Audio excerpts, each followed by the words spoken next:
No to je právě to složitý, protože já jsem v Česku vždycky jenom přes léto a potom ještě nárazově třeba na 14 dní, na měsíc maximálně v době sezóny přes rok, což je, myslím, tím hokejovou sezónou mimochodem. Takže já vždycky scháním auto prostě hrozně krátkodobě. Takže vždycky přiletím a teď panikařím, protože potřebuju sehnat auto, potřebuju jezdit v Praze obzvlášť každý den, ale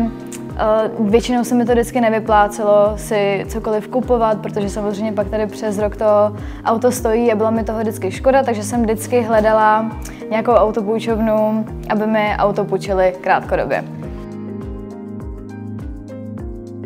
Mně vždycky přišlo, že to bylo hrozně moc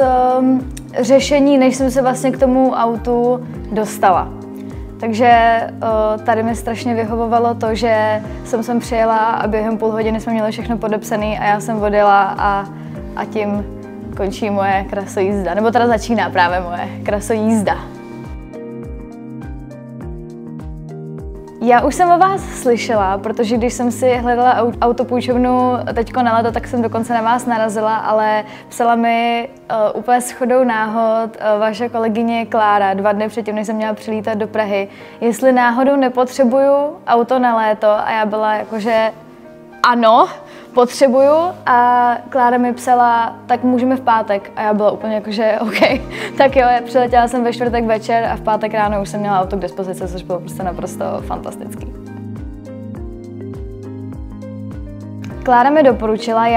jediná moje kritérie je, že bych ráda jezdila v automatu a jinak já jsem docela, co se týče auta, taková nevybíravá, ale tohle auto má i věci, které jsem nevěděla, že jako nutně potřebuju. Mám ho v kabriu a mně se strašně líbí, je tam Apple CarPlay, což naprosto zbožňuju a je to teda v automatu a to kabrio je boží.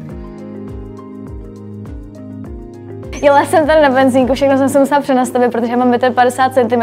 což je taky výborný, že to auto se opravdu dostane až k tomu volantu i pro mě. Každopádně jela jsem podle mě domů, ale já jezdím každý den, já mám každý nějakou schůzku, každý den jezdím za rodičema, objíždím si kamarády, protože je vídám jenom přes léto, takže já se docela najezdím. Musím teda říct, že kolektiv tady v Brně je naprosto fantastický, takže tady se člověk docela i nasměje, ale mně se prostě strašně líbí to, že to je opravdu jak třeba Netflix, že jeden měsíc auto potřebuju, potom jsem si říkala, že možná měsíc auto potřebovat nebudu, protože budu hrozně moc cestovat a mně se hrozně líbí to, že to je strašně rychlý a jeden měsíc můžu mít auto prakticky hned, druhý měsíc můžu zrušit, pak se pro ně můžu přijet,